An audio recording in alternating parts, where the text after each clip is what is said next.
जय हिंद। आज हम लोग देखेंगे क्लास 10th का ऑब्जेक्टिव मैथ वीवीआई क्वेश्चन जो एग्जाम में पूछा गया हो। तो आप लोग शुरू से लेकर अंत तक मेरे वीडियो में बने रहिए। मैं आशा दिलाता हूं कि आपको एक भी क्वेश्चन में डाउट नहीं होगा और सभी क्वेश्चन को एकदम खटाखट बनाते चलेंगे, एकदम ट्रिक से, कहीं भी कोई प्रकार का दिक्कत नहीं होगा। आज ये मेरा पार्ट 4 वीडियो है। इससे पहले 3 वीडियो मैंने डाल दिया। अगर आप लोग उस वीडियो को नहीं देखे तो उस वीडियो को भी पहले जाके देख लीजिए, इसको तो देखना है ही। तो चलिए बिना टाइम गवाए आते हैं डायरेक्ट क्वेश्चन में। क्वेश्चन में बोला गया एक पासे के एक फेंक में दो नहीं आने की प्रायिकता क्या है। ध्यान दीजिए, यानी कहने का मतलब एक पासा को फेंका गया तो क्या संभावना है कि पासा पर दो नहीं आएगा, पासा पर दो नहीं आएगा। तो बात समझिए, इसको कैसे बनाएंगे। सो हम लोग क्या जानते हैं, हम लोग जानते हैं कि एक पासा पर कुल संख्या कितना होता है, 6। 1 2 3 4 5 6। तो क्वेश्चन बोला दो नहीं आने की प्रायिकता, यानी दो नहीं आना चाहिए, बाकी बात तो सब आना चाहिए ना। यानी 1 3 5 1 3 4 5 6 ये सब तो आना चाहिए बाबू। तो बात समझिएगा ध्यान से, थोड़ा गौर कीजिए। पासा पर कितना नंबर होता है, 1 2 3 4 5 6। पासा समझते हैं ना, डाइस लूडो वाला गोटी जो होता है उसी को बोलते हैं पासा। तो बोला कि दो नहीं आना चाहिए, दो नहीं आने की प्रायिकता। चलिए बाबू, दो न आएगा कोई बात नहीं, दो खत्म कर दिए। तो ये सब तो आ सकता है ना। तो क्या संख्या होंगे, 1 2 3 4 5, कुल संख्या 5, टोटल कितना में, 6 में। कितना में बाबू, 6 में। तो आंसर होगा 5/6। Direct answer option number C. एकदम ऑब्जेक्टिव क्वेश्चन को मुड़ छोपे छोप देना है। बात समझ गए, ज्यादा प्रोसेस में नहीं जाना है कि कैसे बनेगा। सो ऑब्जेक्टिव को एकदम खनाखन मुड़ छोपे छोप के आगे बढ़ जाएंगे बाबू। तो चलिए नेक्स्ट क्वेश्चन को देखते हैं। नेक्स्ट क्वेश्चन को देखिए, इसमें बोला गया है अच्छी तरह फेंटी गई 52 ताश की एक गड्डी में से आदृच्छा एक पत्ता खींचा गया, इसके काले रंग की बादशाह होने की क्या प्रायिकता है। थोड़ा बात समझिए, कहने का मतलब ताश का एक गड्डी है। हम लोग जानते हैं ताश की एक गड्डी में कुल 52 पत्ता होता है, ठीक है। तो ताश की गड्डी में से इसमें एक वर्ड बोला है आदृच्छा। आदृच्छा का मतलब होता है अचानक बिना देखे हुए उसमें से एक पत्ता निकाल लेना।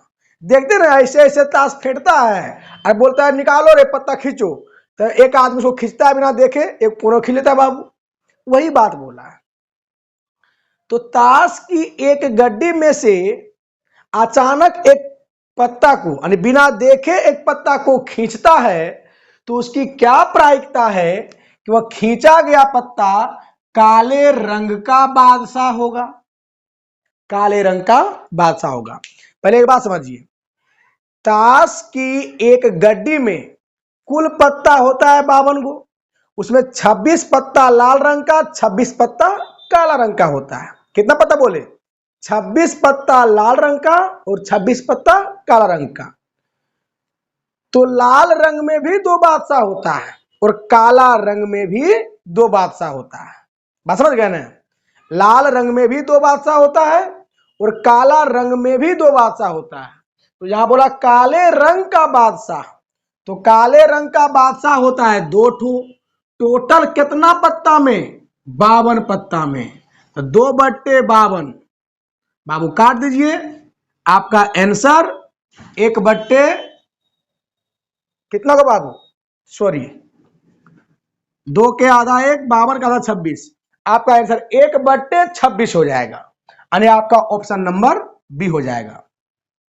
अगर इसी क्वेश्चन में पूछता लाल रंग का बादशाह होने की क्या प्रायिकता है, तो लाल रंग का भी बादशाह होता है 2 ठो, है ना, टोटल कितना में 52 गो में, उसका भी आंसर यही होता। बात समझ गए? चलिए आप लोग इसको नोट कीजिए। नेक्स्ट क्वेश्चन देखिए, इसमें बोला गया है एक डाटा आपको दे दिया है यहां से लेकर यहां तक, और बोला गया है इस डाटा की माध्यिका अगर 35 है तो x का मान क्या होगा। बात समझिए। तो जो डाटा आपको दे दिया उस डाटा को गौर से देखिएगा। जब भी माध्यिका निकालना हो तो जो डाटा आपको क्वेश्चन में दिया उस डाटा को गौर से देखिएगा कि डाटा दिया क्या है, और ध्यान दीजिएगा कि वो डाटा असेंडिंग ऑर्डर में है या नहीं, यानी या तो बढ़ते क्रम में होना चाहिए या फिर घटते क्रम में होना चाहिए।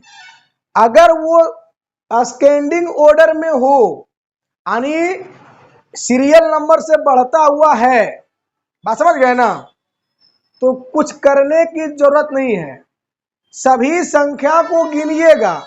अगर संख्या विषम आए तो बीच वाला आंसर, अगर संख्या सम आ जाए तो बीच वाला दोनों को जोड़ के 2 से भाग दे देंगे ना तो माध्यिका निकल जाएगा।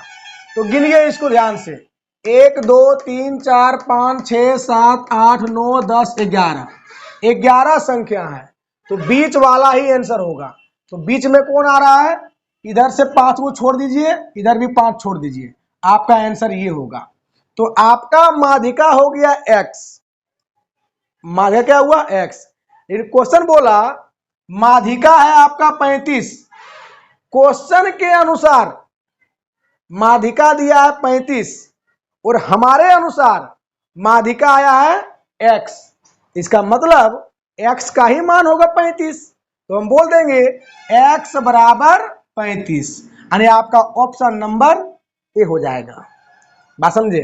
अगर मान लीजिए इसको गिनते इसमें 11 आया तो ढूंढ लिया आराम से कि बीच में कौन सा है, वो हो गया माध्यिका।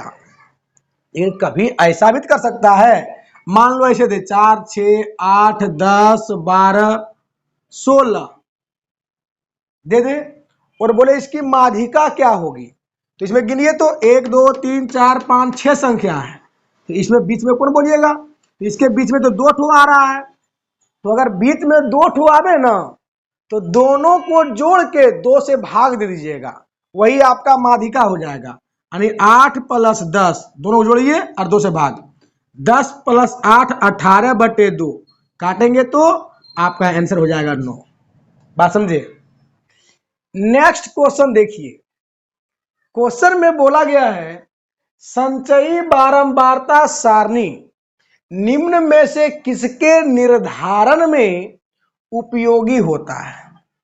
कहने का मतलब इनमें से किसको निकालने के लिए संचयी बारंबारता का प्रयोग किया जाता है, इनमें से किसको निकालने के लिए संचयी बारंबारता का प्रयोग किया जाता है। तो साफे साफे बोल दीजिए ना कि माध्यिका को निकालने के लिए संचयी बारंबारता का प्रयोग किया जाता है। क्या लगता है, माध्यिका ही जब निकालते हैं तब ने ही संचयी बारंबारता का प्रयोग करते हैं। जी सर, नोट कीजिए आप लोग। नेक्स्ट क्वेश्चन को देखिए, इसमें बोला गया है माध्य माध्यिका और बहुलक में निम्नलिखित में से कौन सा संबंध सत्य है। ये जो कंडीशन दिया है ये तीनों में से कौन सत्य है, किसके लिए, माध्य माध्यिका और बहुलक के लिए। ध्यान दीजिए बाबू, इनमें से कौन सा कंडीशन सत्य है। देखने से तो डायरेक्ट पता चल नहीं रहा है, लेकिन हमको पता है और आपको भी पता होगा कि माध्य माध्यिका और बहुलक में क्या संबंध है। ध्यान दीजिएगा, हम लोग जानते हैं माध्य माध्यिका और बहुलक में संबंध होता है बहुलक बराबर 3 गुने माध्यक -2 गुने माध्य। ये संबंध होता है। 3 गुने माध्यक -2 गुने माध्य।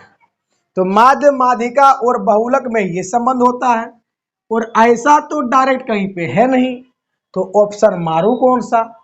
आइए ऑप्शन नंबर ए को चेक करते हैं। ऑप्शन नंबर ए में क्या लिखा गया है, माध्य माइनस बहुलक, थोड़ा ध्यान दीजिएगा, माध्य माइनस बहुलक बराबर 3 से गुणा कर दीजिए इसको बाबू। 3 गुने माध्य माइनस 3 गुने माध्यिका, 3 गुने माध्यिका। थोड़ा गौर कीजिएगा, इसको थोड़ा सॉल्व कीजिए। तो चलिए एक काम कीजिए, वो दोनों को इधर ले आइए। क्या हो जाएगा, माध्य, इसको इधर ले आइए, 3 गुने माध्य, इसको भी इधर ले आइए, प्लस 3 गुने माध्यिका बराबर, इसको उधर चलिए, बहुलक। ये आ गया आपका। आप थोड़ा सा गौर कीजिए, हम लिख सकते हैं बहुलक बराबर, बहुलक बराबर इसके बराबर, ध्यान दीजिए क्या है, 3 गुने माध्यिका, 3 गुने माध्यिका माइनस एगो माध्य में 3 गो माध्य घटेगा तो 2 गो माध्य आ जाएगा बाबू। देखिए ये ऑप्शन और ये ऑप्शन मिल रहा है ना, मिल रहा है, यानी आपका ऑप्शन नंबर ए बिल्कुल सही है। आप ऑप्शन नंबर ए को टिक कीजिएगा। बात समझ गए। एक कंडीशन याद रखिएगा, माध्य माध्यिका और बहुलक में क्या संबंध है बाबू, बहुलक बराबर 3 गुने माध्यक -2 गुने माध्य। ये कंडीशन याद रखिएगा बाबू। नेक्स्ट क्वेश्चन देखिए, बोला गया है निम्नलिखित वितरण में बहुलक वर्ग क्या है। पहले बात समझिए, यानी ये जो डाटा दिया है, इस डाटा को देखकर बताइए कि इस डाटा का बहुलक वर्ग क्या है। ये आपका वर्ग हो गया ऊपर वाला, ये आपका बारंबारता हो गया। तो एक बात सुनिए कैसे निकालते हैं इसको। अगर आपको डाटा दे दे, क्या बोले, अगर आपको डाटा दे दे और बहुलक वर्ग पूछे तो याद रखिएगा जिसकी बारंबारता सबसे अधिक होगी वही आपका बहुलक वर्ग कहलाएगा। क्या बोले, जिसकी बारंबारता सबसे अधिक होगी वही आपका बहुलक वर्ग कहलाएगा। तो किसकी बारंबारता सबसे अधिक है, इसकी बारंबारता सबसे अधिक है, तो यही आपका बहुलक वर्ग हो गया, यानी आपका option number B. Next question को देखिए, बोला गया है यदि x + 2, 2x + 3, 4x + 5 तथा 5x + 2 का माध्य 18 है तो x का मान निकालिए। चलिए कौन सा बड़ा बात बोल दिया, माध्य दिया है तो माध्य बराबर कंडीशन क्या होता है, सभी प्रेक्षणों का योग बटे प्रेक्षणों की संख्या। माध्य बराबर फॉर्मूला होता है सभी प्रेक्षणों का योग। तो प्रेक्षण क्या क्या है, 1 प्रेक्षण, 2 प्रेक्षण, 3 प्रेक्षण, 4 प्रेक्षण, सभी का योग कीजिए, सबको जोड़ दीजिए, इसको भी जोड़िए, इसको भी जोड़िए, इसको भी जोड़ दीजिए। 4 प्रेक्षण है तो 4 से भाग, सभी प्रेक्षणों का योग बटे प्रेक्षणों की संख्या। माध्य हमको दिया हुआ बाबू क्वेश्चन में 18, देख लीजिए गौर से, माध्य कितना दिया है 18। जोड़िए 1 ठो x और 2 ठो x, 3 ठो x और 4 ठो x, 7 ठो x और 5, 7 5 12 ठो x हो गया, प्लस 2 + 3 5 + 5 10 + 2 12। अब बट्टा में बाबू 4, गौर कीजिएगा 18, दोनों में कॉमन है 12। चलिए क्या बचेगा, x प्लस, छोड़ो ऐसे क्या करेंगे, आइए थोड़ा सा, ये बट्टा वाला गुना में आ गया 12x प्लस 12, 18 चौक 72 प्लस 12 को इधर ले आइए माइनस 12 बराबर 12x। 72 में 12 जाएगा आपका 60 आएगा, ये गुना वाला 12 बट्टा में जाएगा, 12 पंचे 60, यानी आपका x का मान क्या आ गया 5, यानी आपका ऑप्शन नंबर हो गया ए। आप लोग याद रखिएगा, क्या याद रखिएगा कि माध्य बराबर फॉर्मूला होता है सभी प्रेक्षणों का योग बट्टे प्रेक्षणों की संख्या। नोट कीजिए आप लोग। नेक्स्ट क्वेश्चन देखिए, बोला गया है यदि बिंदु R A कोमा B बिंदुओं P और बिंदुओं Q को मिलाने वाली रेखा खंड पर है तो निम्नलिखित में से कौन सही है। बात समझिए, आपको दो बिंदु दे दिया, एक बोला P एक बोला Q। P का कोऑर्डिनेट है 0,0 और Q का कोऑर्डिनेट है 0,2। इसी रेखा खंड पर एक बिंदु R है, कौन, एक बिंदु R जिसका कोऑर्डिनेट A, B। तो निम्नलिखित में से कौन सही हो सकता है। इसमें ऑप्शन के अनुसार ही आंसर मार सकते हैं। हम बोलेंगे शुरू वाले को बोलते हैं x का मान, वो बाद वाले को y का वैल्यू बोलते हैं।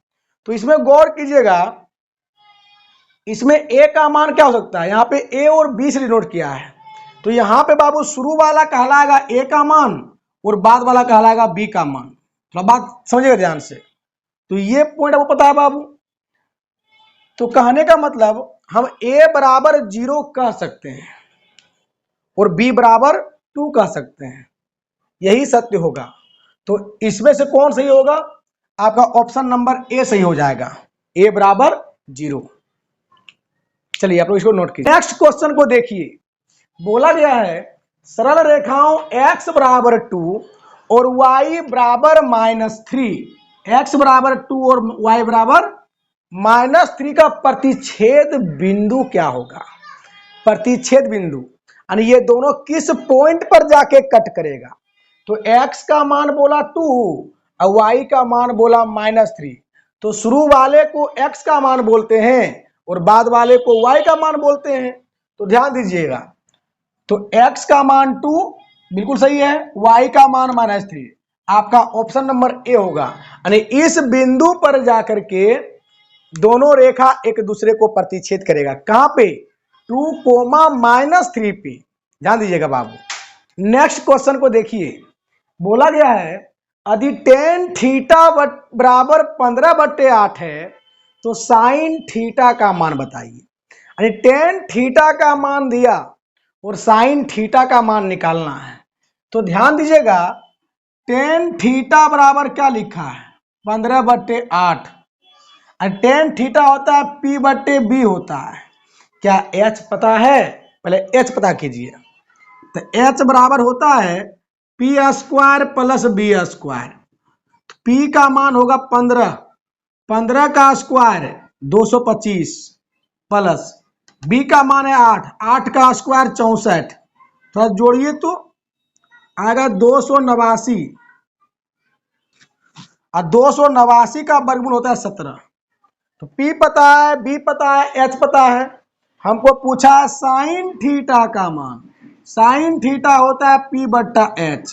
तो P का मान तो पता है 15, H का मान पता है बाबू 17, यानी आपका आंसर हो जाएगा 15/17, आपका ऑप्शन नंबर हो जाएगा सी।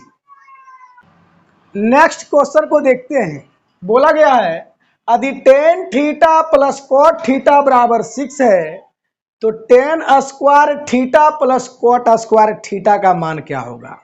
थोड़ा गौर कीजिएगा, यानी हमको क्या दिया बाबू, हमको दिया हुआ है tan theta plus cot theta बराबर दिया है 6, और हमको पूछा गया है स्क्वायर का वैल्यू। तो इसको स्क्वायर कर दीजिए ना, तो स्क्वायर इधर कीजिएगा तो इधर नहीं कीजिएगा, दोनों तरफ स्क्वायर कर दीजिए बाबू। इसको मानो a, इसको मानो b, a प्लस b का होल स्क्वायर क्या होता है, a² plus B square plus 2ab होता है। जानते हैं कि नहीं? जानते होंगे। a प्लस बी का होल स्क्वायर होता है A square plus B square plus 2ab होता है। बाबू इधर 6 का स्क्वायर 36। ध्यान दीजिएगा, ten square theta plus coat square theta, tan theta into cot theta मिलके हो गया 1, 2 गुने 1 2 बराबर बाबू 36। तो हमको पूछा गया किसका value, ten square theta plus coat square theta का वैल्यू, प्लस 2 उधर जाके घटेगा तो आपका आंसर हो जाएगा 34 यानी 34। आपका ऑप्शन नंबर हो जाएगा डी। इसको आप लोग नोट कर लीजिए। नेक्स्ट क्वेश्चन देखिए क्या बोला गया है, यदि sec theta plus tan theta plus 1 बराबर 0 हो तो sec theta minus tan theta का मान क्या होगा। आइए इसको सॉल्व करते हैं, थोड़ा ध्यान दीजिएगा। Sec theta plus tan theta plus 1 बराबर 0 है, प्लस 1 बराबर 0 है।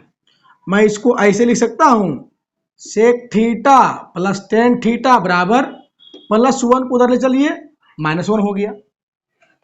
अब क्या कीजिए, ध्यान से एकदम, sec theta plus tan theta न दीजिए, इसको नीचे वाले कंजुगेट से ऊपर नीचे गुना कर दीजिए, इसी से ऊपर नीचे गुना। इसको अगर नीचे ले आएंगे तो क्या बन जाएगा, sec theta minus tan theta, और इसी से ऊपर बाबू sec theta minus tan theta बराबर माइनस 1। थोड़ा गौर कीजिएगा, इसको मानो ए इसको मानो B, A plus B into A minus B का formula A square minus B square, अब बटे क्या बाबू, sec theta minus tan theta बराबर माइनस 1। हम लोग जानते हैं अच्छी तरह से, sec square theta minus tan square theta बराबर हो जाता है 1। अब बट्टा में क्या बाबू, sec theta minus tan theta बराबर माइनस का 1। एक काम कीजिएगा, अगर माइनस से दोनों तरफ मल्टीप्लाई कर दीजिए तो होगा माइनस 1 बटे sec theta minus tan theta बराबर, इसमें माइनस से मल्टीप्लाई कीजिएगा तो माइनस माइनस प्लस हो जाएगा बाबू, थोड़ा गौर कीजिएगा। इसीलिए माइनस 1 ये बट्टा वाला गुना में क्या बन जाएगा आपका, sec theta minus tan theta. इसी का मान तो पूछा कि sec theta minus tan theta का मान क्या होगा, तो sec theta minus tan theta का मान क्या आ गया, माइनस 1, यानी आपका ऑप्शन नंबर बी। तो इसी के साथ आज मैं अपना टॉपिक यहीं समाप्त करूंगा, फिर आगे नेक्स्ट वीडियो में देखेंगे। तब तक के लिए धन्यवाद।